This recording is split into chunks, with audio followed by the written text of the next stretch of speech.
This series of videos is called the Black Brit Experience, BBE, created because I believe the Black Brits of the 60s, 70s and 80s came with their own unique set of challenges. Even in our 50s, 60s, 70s and some of us in our 80s, we're still on the dance floor. We pulled with our eyes, we made money under the table, we had God on our side. The Ford Cavalier, Hillman Hunter and Capri were the best of the rides. Men wore slacks with razor-sharp seams to the blues dance, the nightclub or the shebeen. The beavers were smooth, the beaches were slick, and the sovereigns were gleaming. This was the Black British experience in the 60s, 70s, and we still love to rave. You will find a lot of people say, how come big people still go a dance? Don't have nothing better for though? The thing is, raving is a part of the 60s, 70s and 80s Black British culture, and it's embedded in our psyche. The rave gave many of us the feel-good factor, and it's a bit like flooding our brains with dopamine. The same way we have an unconscious, fear-related memories that remain totally hidden from our conscious minds is the same way we have memories that are confidence-related, and both have the ability to affect our behaviour and our emotions. So unconsciously, we have a desire to recreate memories where we felt most confident, which was when we raved in the 60s, 70s and 80s, which I shall call the BBE. And these memories are triggered by words such as Rodigan, JB International, All Nations, Sir Coxsone, Count Shelley, Jashaka, Channel 1, Metro Downbeat, Neville the Musical Enchanter, Saxon, Quaker City, King Tubby, depending on what area you came from. Anytime you hear those words, your ears prick up.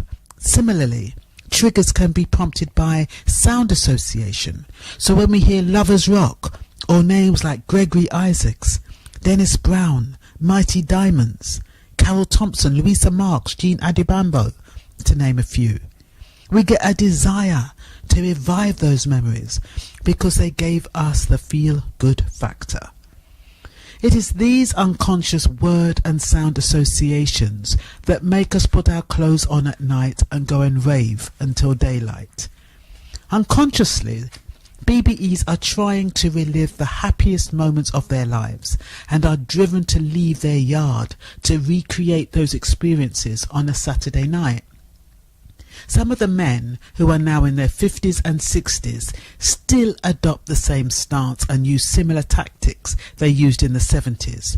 But because the females have evolved, it's not as effective anymore.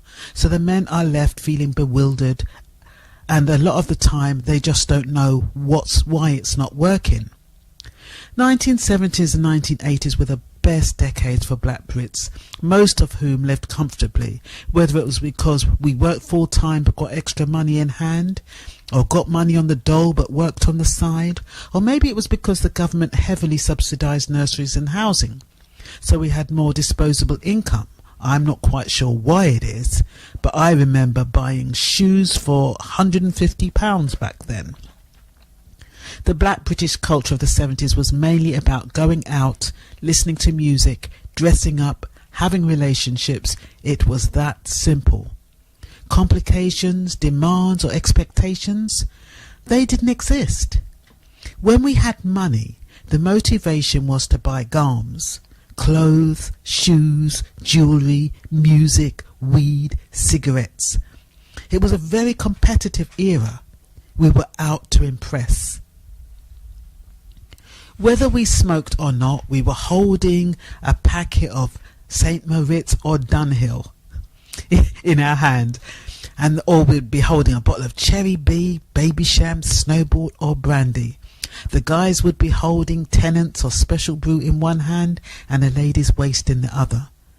Most women would stock up on Pink Lady, Black Tower, Blue Nun, which they'd drink before they went out. But material acquisition didn't seem too important back then. There weren't many of us interested in buying a house. Most of us lived in council flats, and most of the men lived with their mothers or their women, all of us relying on a rumour of where the next dance was going to be held. Invited or not, we would show up in droves.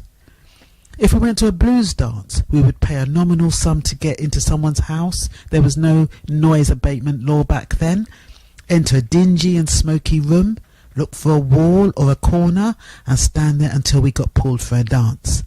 If we got asked to dance, that was us sorted for the night. How a couple danced together was key to whether a relationship would ensue. A dance wasn't simply a dance. It was the art of seduction. It was the relationship magnet. It was the nucleus of a family. So how we as women meandered our bodies to titillate every crevice of the male anatomy was a deliberate tactic to ensure he would ask us to dance again. We were Jezebels and Delilahs on the dance floor, luring men into our arms so we could weaken them later. When men thought they were in control, it was the women who used calculated motions to stimulate our dance partners, knowing full well that once we made them tremble, it was a job well done. So for those who do not understand the raving dynamics, it is probably because you were born in a different era, lived a sheltered lifestyle, or were on a different rung on the social ladder. But whatever the reason, please don't knock those who want to recreate lasting memories, because for many of them, that is all we have left. And this is the Black British Experience.